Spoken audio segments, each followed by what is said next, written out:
सोलापूर महानगरपालिकेच्या महापौर देवडीवरून मराठा समाजात तीव्र नाराजी व्यक्त होत असून मराठा आंदोलक रामभैया जाधव यांनी स्वतःच्या रक्ताने पत्र लिहून आंदोलनाचा इशारा दिला आहे।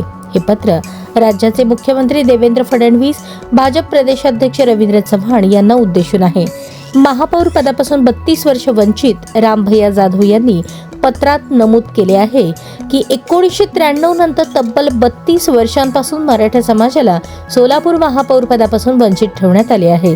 विविध कालखंडात पद्मशाली, मुस्लिम, लिंगायत, लमाण, ब्राह्मण, कैकाडी आणि धनगर समाजातील प्रतिनिधींना महापौर पदाची संधी मिळाली, मात्र मराठा समाजाला संधी देण्यात आलेला नाही असा आरोप त्यांनी केला। जोपर्यंत मराठा समाजाचा महापौर होत नाही तोपर्यंत हा लढा सुरूच राहील असा इशाराही त्यांनी दिला आहे। यंदा 3 दशकांनंतर मराठा समाजाचा महापौर करण्याची संधी भाजपकडे असताना शहरातील काही प्रमुख नेत्यांमुळे ती संधी गमावली गेली असा आरोप जाधव यांनी पत्रातून केला आहे। जिल्हा परिषद निवडणुकांचा संदर्भ देत 68 पैकी 30 जागांवर भाजप विरोधी उमेदवार निवडून आल्याचे त्यांनी नमूद केले असून हीच या मराठा द्वेषींना जनतेने दिलेली प्रतिक्रिया आहे असे ते म्हणाले। दरम्यान देवेंद्र फडणवीस यांनी 2016 मध्ये घेतलेल्या मराठा आरक्षणाच्या निर्णयाचे तसेच 2025 मध्ये अण्णासाहेब पाटील महामंडळासाठी 700 कोटी रुपयांची तरतूद केल्याबद्दल मराठा समाजाने पहिला सत्कार केल्याची आठवणही त्यांनी करून दिली। आम्ही कोणत्याही व्यक्ती किंवा समाजाच्या विरोधात नाही, प्रत्येक समाज हा आमचा